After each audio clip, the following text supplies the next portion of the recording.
Time యూపీఎస్సీకి tuitions only in Tirumala IAS institute Chaitanyapuri. Call చేసి ఇప్పుడే జాయిన్ అవ్వండి. మామిడి రైతులకు ప్రస్తుత సమయంలో పాటించాల్సిన కొన్ని సూచనలు ఏంటంటే, ఈ సంవత్సరం మామిడి పూత సరైన సమయానికే వచ్చింది. బంగినపల్లి వంటి ఆలస్యమైన రకాలు కూడా ఇప్పుడు పూయడం ప్రారంభించాయి.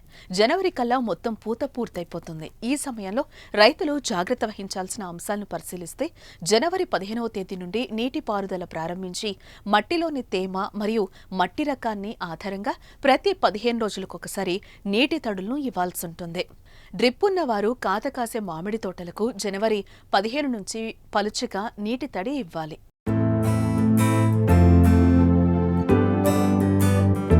ప్రతి మామిడి చెట్టుకు 4 నుండి 5 డ్రిప్పర్లు ఏర్పాటు చేయాలి. మామిడి చెట్టు మానుకు 1 నుండి 1.5 మీటర్ల దూరంలో డ్రిప్ ఏర్పాటు చేసుకోవాలి. జనవరి నెలలో డ్రిప్ ద్వారా రోజుకు 2 గంటలు నీరివ్వవలెను. అట్లాగే ఫిబ్రవరి, మార్చి మాసంలో రోజుకి 3 గంటలు డ్రిప్ ద్వారా నీరివ్వాలి.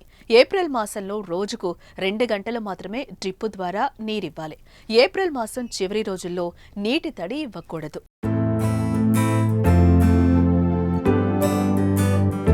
ప్రస్తుత ఉష్ణోగ్రత పెరుగుతున్న కొద్దీ పౌడరీ మిల్డ్ వచ్చే ప్రమాదం ఉండే అవకాశం ఉంది. దానిని నియంత్రించేందుకు వెటబుల్ సల్ఫర్ 3 గ్రాములు 1 లీటర్ నీటికి లేదా హెక్సాకోనజోల్ 1 మిల్లీలీటర్ 1 లీటర్ నీటికి జల్లుగా పిచికారీ చేయాలి.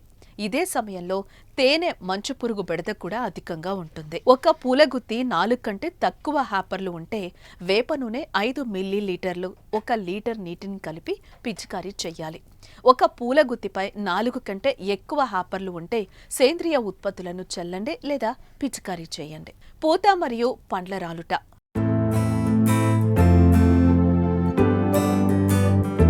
పూత లేదా పండ్లు రాలిపోకుండా ఉండేందుకు ఫలదీకరణ దశలో కొన్ని అధికారులు సూచించిన ప్రకారం పిచికారీ చేయండి.